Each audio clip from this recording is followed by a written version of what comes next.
Hello hello les romantiques! Bienvenue sur cette nouvelle vidéo où je vous propose de partager une recette de gâteau cru sans cuisson façon banoffee. J'espère que ça vous dit. Allez, c'est parti!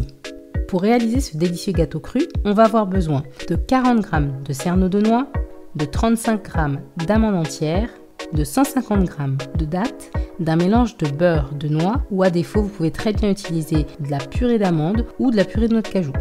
De cacao cru, on utilisera plus précisément une cuillère à soupe, de 2 bananes bien mûres, d'une noix de coco fraîche, d'essence d'amande amère et de 2 cercles à pâtisserie de 8,5 cm de diamètre. Notez que vous pouvez très bien réaliser un seul et grand gâteau, mais que pour ça il vous faudra un moule de 20 à 22 cm de diamètre. On va démarrer par la réalisation de notre base à gâteau.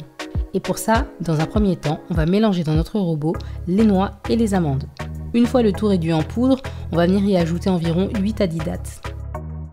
On mixe à nouveau le tout jusqu'à obtenir une texture bien compacte. On passe maintenant à notre caramel cru. Pour le réaliser, c'est très simple. On ajoute nos restes de dattes et une belle cuillère à soupe de notre mélange de beurre de noix.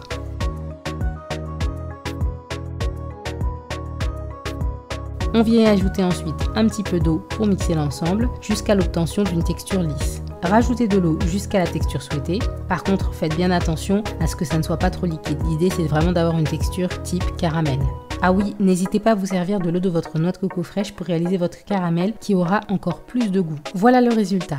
Une superbe texture bien lisse. Place maintenant à notre chocolat cru. Pour le réaliser, rien de plus simple. On récupère la moitié de notre caramel dans un nouveau bol et on y ajoute une cuillère à soupe de cacao cru. On mélange le tout jusqu'à obtenir notre chocolat. On continue cette fois-ci avec la réalisation de notre crème de coco. Pour ça, on va récupérer la chair et l'eau de notre noix de coco. Et comme vous pouvez le voir à l'écran, je m'étais déjà un petit peu avancée en récupérant l'eau de ma noix de coco.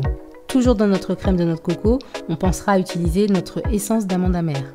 Pour récupérer la chair de ma noix de coco, je vais utiliser ma cuillère à soupe et je vais bien racler l'intérieur jusqu'à récupérer tout ce qui s'y trouve.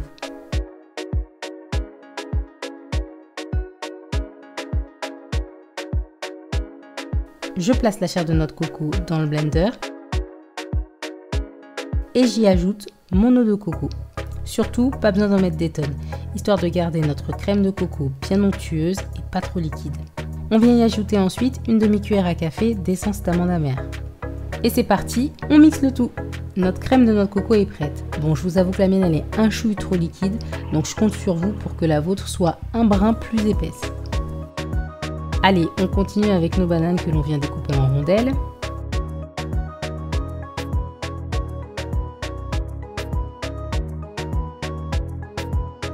Côté garniture, c'est tout bon, tout est prêt. On va maintenant pouvoir étaler notre base à gâteau dans nos cercles à pâtisserie et on va s'assurer de bien tapisser le fond,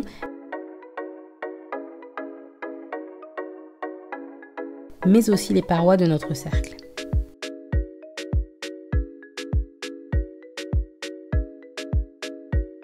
Une fois notre base à gâteau bien étalée, on va venir y placer une première couche de chocolat.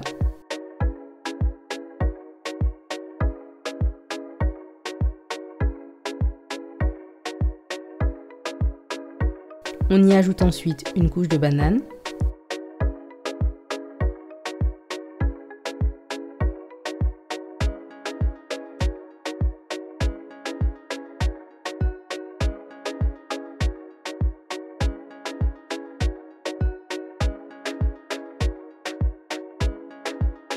Vient se rajouter une couche de caramel et pour finir, une belle couche de crème de coco.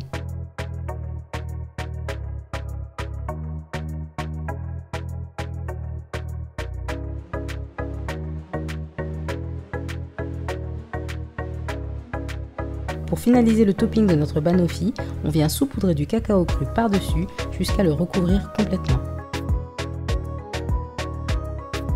Notre gâteau est presque fini. On peut déjà démouler nos parts individuelles et y ajouter une dernière couche de caramel cru par-dessus en guise de décoration.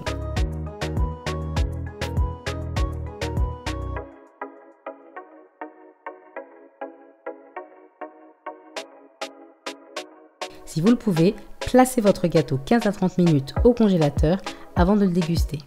Allez, c'est parti pour la dégustation. So yummy!